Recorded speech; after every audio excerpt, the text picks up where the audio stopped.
Hey folks, Steve here. Welcome to Testimony Tuesday. My story begins when I was quite young. I was about 5 years old, and I remember hearing lots of stories about God and His goodness through both Sunday school and my mum. And I remember hearing that we could be God's friend. All we had to do is ask Him. And I thought, great, I'd love to be God's friend. And so I asked Him into my heart, and that was wonderful. But that's sort of as far as it went. I in my mind, got my ticket to go to heaven, and that was it. And didn't really give God much more of a thought, except just the underlying belief that God is good and there'd always be hope in my life. And then over the next many years, through school, the worst part of my life was probably my school life. School experience for me was not fun. It was very painful and very difficult. Great supportive family, but that's pretty much all I had going for me at the time. And at one point I was quite low. I remember sitting on a bench looking out over the oval, all the other kids playing. I mean, all I could do was just watch because I didn't have anyone to play with. And I remember the school had a road by, quite a busy road, and I remember seeing a bus and just wondering in my heart, I wonder what it would feel like to jump in front of that bus. And I thought about it for a little bit, if I'm honest, and then I decided, no, I don't want to do that, not yet. Surely there must be something better for me.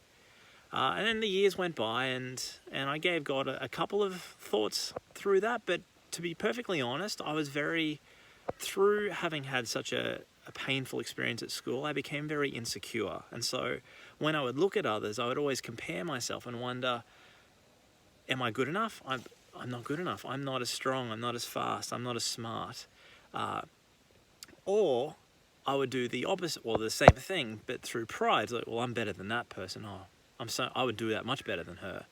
And I came to see others as almost not inferior to me, but because of the pain that I'd suffered from other people, I came to see others as sort of other people as something to be avoided. Unless they were close family, I didn't really want to spend time with other people.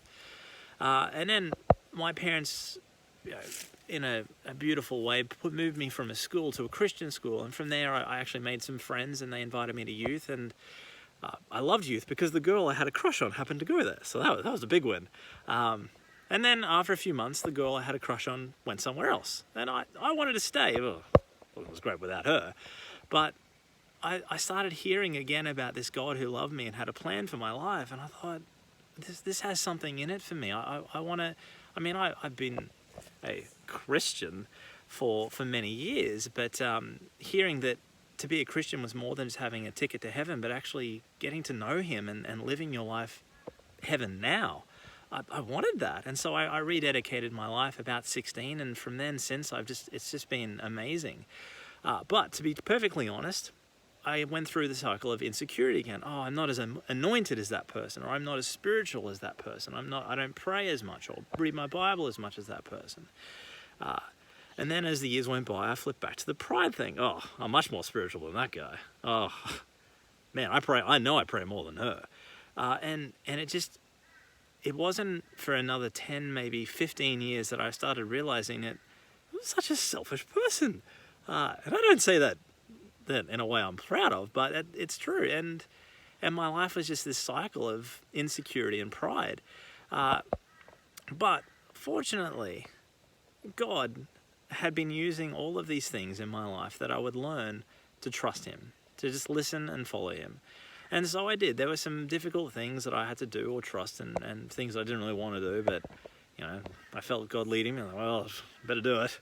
And so I did, and through that I learned that God's love for me was not about how good I could do something. It's not about how much I could do, how well I could do it, or even if I did it at all. He just loved me. He just has a plan for my life that he gets pleasure out of giving me pleasure. And that when I smile, He smiles. It doesn't matter what I've done.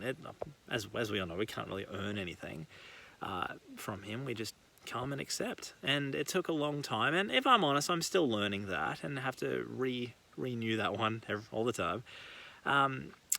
And I went from being very insecure and very full of pride, especially towards other people. whether they were in church. So Christians sometimes even worse, like, oh, that person doesn't bring their Bible to church every day. Inconceivable. That person yawned in church. I can't believe that. I would never do that. And that's a sort of, I would compare myself to others, mostly because of my upbringing, having been so hurt by others. I wanted to try and think that I was somehow giving God better, which took me a long time, as I said previously, to realize that, well, I'm not actually any better. I'm doing just the same thing in my heart. And then, of course, we went to the pride thing, as we said, and it was only maybe in the last 6-7 years that I've started learning a lot more about God's love for me and how, as I said, I don't need to earn it. And so that's taken quite a lot of load off. I don't need to try and do this or do that as much as I might have tried in the past. And I no longer look at people the way I used to and thinking, well, I would do that better, or, I wouldn't have done that. Well, okay, maybe a little. Sometimes, yeah, we're all working through it. But now I went from a job that was paid by the church to work specifically with, and my world was just Christians, to now where I actually work in a secular environment where I'm inundated with 1,000+ non-Christians a week, and I just, my heart toward them, it's not looking at them thinking I would never do that or this, but my heart is actually, this person is a brother, this person is a sister, and where previously I would have distanced myself from people, I now am starting to own them, and I see them as, even though they have vastly different beliefs or character or outworkings of how they would do things than I see them and I own them as, these are my people. These are the people God has put in my world, and He loves them. And I think for me, that's probably the greatest miracle God's done in my life that has brought me to where I am, is that I now see others not with hate or with hurt, but I'm working on this, starting to see people with the love that I have received, and that no matter what they do, they still have such great value.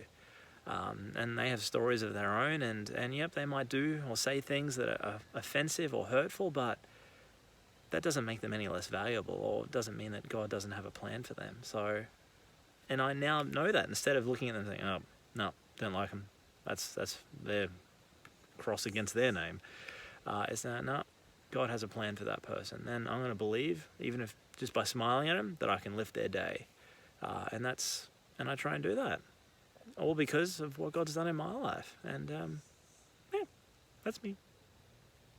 Hope you have a great day.